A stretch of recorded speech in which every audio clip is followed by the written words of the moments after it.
চিত্রের থেকে আবার হাঁটা শুরু করেছি।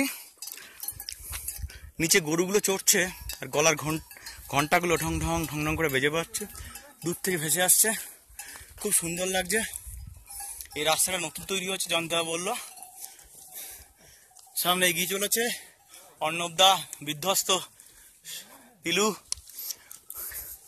সব খুলতে খুলতে যাচ্ছে গরমে। জয়ন্তদা সবার আগে, গাইড আমাদের ব্যাগটা একটু হেল্প করছে, নিয়ে চলেছে। আর এই চিত্রা থেকে টিফিন করার পর এই কুকুরটা আমাদের সঙ্গী হয়েছে। যথারীতি ওর এলাকা চিহ্ন করতে করতে চলেছে, আমরা এগিয়ে চলেছি। ফাঁক, খুব সুন্দর জায়গা।